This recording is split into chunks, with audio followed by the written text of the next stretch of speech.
आठगड़े विश्वर विरल पक्षी Indian schemer बा पाणीचिरी महानदी अववाहिकार अंडा देइछंती इंडियन स्कीमर तेबे ଏହି ଅଞ୍ଚଳରେ ମୋଟ 165ଟି ବିରଳ ପ୍ରଜାତିର ପ୍ରାଣୀ ଚିରି ଆସିବା ସହିତ ଆଜି ପର୍ଯ୍ୟନ୍ତ ମୋଟ 82ଟି ଅଣ୍ଡା ଦେଇଥିବା ଆଠଗଡ଼ ଏସିଏଫ୍ ଡକ୍ଟର ବିଶ୍ୱାଳ ଚିଚିଲିଚି ସୂଚନା ଦେଇଛନ୍ତି।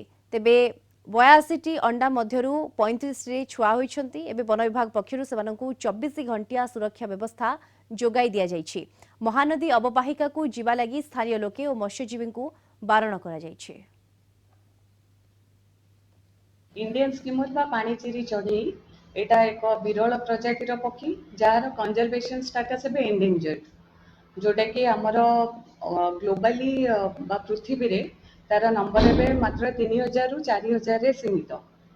तो आमर सौभाग्यर विषय जे ये चढ़ई आमर आठगड़ बनखंडर पखड़ी घाट पाखरे एवं एपटे मुंडली पाखरे देखा जाउछंती।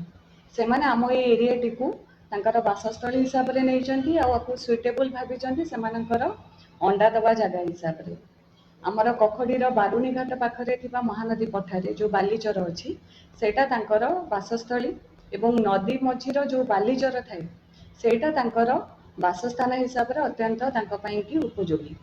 तो एठिकार आमर जो क्लाइमेट अच्छी आउ तांकर एनवायरनमेंट अच्छी सेटा तांको पई कि उपयोगी हेतिबारु सेमाने एठी तांकर ब्रीडिंग सीजन में अंडा दबा पई कि सेटा को उपयुक्त मन करिसंती।